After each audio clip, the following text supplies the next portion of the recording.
Aujourd'hui, la plus grande actualité nous vient de Russie.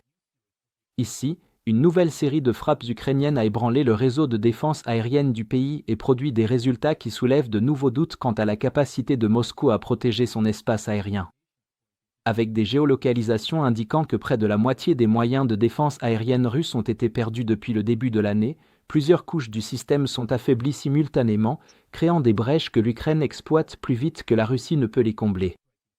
Les scènes les plus frappantes proviennent de Crimée, où un drone ukrainien a traversé un barrage de tir Pantsir et a continué vers un aérodrome rempli de radars. Les drones changent de trajectoire en plein vol, évitent les missiles et détruisent un hélicoptère embarqué utilisé pour abattre les drones, avant de se déplacer sur le site et de frapper plusieurs radars à la suite. Les images en continu sont importantes car elles montrent à quelle vitesse les opérateurs ukrainiens peuvent isoler et démanteler un groupe de radars une fois qu'il est repéré. Parallèlement, l'attaque sur Novorossiysk révèle le même schéma à plus grande échelle, alors que des explosions ont secoué toute une batterie S-400, le système de défense aérienne longue portée le plus moderne déployé par la Russie. Le feu a ravagé les lanceurs et les tours radars qui constituaient l'épine dorsale de la protection de la région. Des images satellites prises avant et après la frappe confirment que l'Ukraine a détruit au moins 4 lanceurs et 2 radars, rendant la position pratiquement aveugle. Désormais, lorsqu'on observe la carte dans son ensemble, le nombre de frappes confirmées dessine un schéma que la Russie ne peut plus ignorer. À l'est, des drones ont détruit un système Tor, un poste de commandement lié à des intercepteurs longue portée et le radar d'une batterie Buk.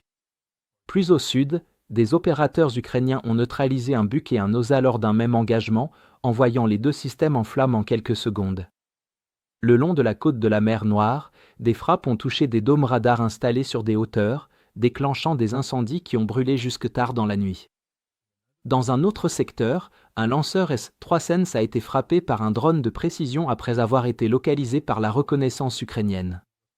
Des frappes en zone arrière à Rostov ont mis hors service un radar d'alerte précoce Nebo lors d'une opération coordonnée avec un groupe d'artisans, et à Voronezh, 2 grands radars conçus pour suivre les drones volants à basse altitude ont été détruits, supprimant ainsi des capteurs sur lesquels la Russie compte pour détecter les attaques bien avant qu'elles n'atteignent des infrastructures clés.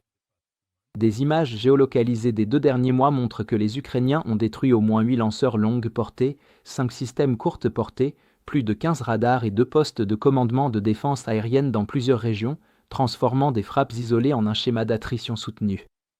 Parallèlement, la pression sur l'inventaire russe s'accentue, des responsables ukrainiens affirmant qu'environ la moitié de tous les systèmes Pantsir déployés cette année en territoire contrôlé par la Russie ont déjà été détruits.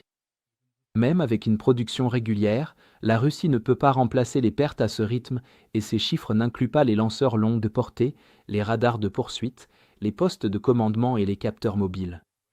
Chaque radar détruit réduit la portée de l'ensemble du réseau et oblige les unités russes à déplacer du matériel entre les régions pour combler les brèches. Ce simple mouvement ralentit le temps de réaction et augmente les chances que la prochaine frappe trouve un point faible. Parallèlement, des événements en dehors du champ de bataille révèlent un problème plus profond, puisque des rapports en provenance de Turquie indiquent que la Russie a tenté de racheter les systèmes S-400 qu'elle avait vendus il y a des années, avant la guerre, illustrant à quel point la pénurie et le besoin désespéré de matériel de remplacement se sont aggravés. Le moment choisi laisse penser que Moscou reconsidère des accords d'exportation qu'elle considérait autrefois comme intouchables, tandis que des systèmes plus anciens sont sortis des entrepôts, que du matériel d'entraînement est redéployé sur le front et que des clients étrangers signalent des livraisons manquées, autant de signes d'un réseau mis à rude épreuve, bien au-delà de ce que la Russie peut remplacer discrètement. Les images ukrainiennes montrent souvent des drones plongeant sur des radars qui auraient dû les détecter plus tôt, ce qui reflète non seulement la maîtrise acquise par les opérateurs ukrainiens pour éviter la détection, mais aussi l'ampleur croissante des failles dans la couverture russe, permettant à davantage de frappes de passer à travers et créant une spirale descendante que les Russes ne parviennent plus à inverser. Dans l'ensemble, ces frappes marquent un passage de succès isolé à un démantèlement systématique du réseau de défense aérienne russe. L'Ukraine ne vise pas seulement les lanceurs, mais élimine aussi les capteurs et les postes de commandement qui maintiennent le réseau, et les tentatives de la Russie pour récupérer des systèmes exportés et redéployer du matériel obsolète témoignent de pénuries qui dépassent le front. Ce qui se dessine, c'est un déclin durable de la capacité de défense aérienne, un déclin que l'Ukraine accélère à chaque nouvelle frappe et que la Russie a de plus en plus de mal à enrayer. Et enfin, nous lançons officiellement notre plus grande promotion du Black Friday avec 60% de réduction. À partir de seulement 3,99 $, vous aurez accès aux images de combats non censurées que nous utilisons dans chacun de nos rapports, ainsi qu'à toutes les analyses d'événements majeurs qui vont bien au-delà de ce que nous pouvons inclure dans nos courtes vidéos quotidiennes. Troisièmement, vous débloquerez notre outil Timeline Builder, le tout premier système au monde alimenté par l'intelligence artificielle, conçu pour relier les informations en temps réel. Quatrièmement, et c'est le plus important, vous aurez accès à nos outils avancés d'analyse de l'actualité qui vous offriront une vision complète du cycle de l'information, des analyses détaillées du sentiment des articles et des tendances pour révéler les thèmes et événements les plus importants. Et enfin, vous recevrez toutes nos mises à jour stratégiques exclusives sur la guerre en Ukraine. Si vous souhaitiez soutenir nos efforts mais n'en aviez pas encore eu l'occasion, c'est le moment idéal pour sauter le pas et faire une vraie différence. Alors, consultez le lien dans la description pour devenir membre exclusif de notre communauté. Je tiens vraiment à remercier tous ceux qui nous ont rejoints, votre soutien compte énormément pour nous.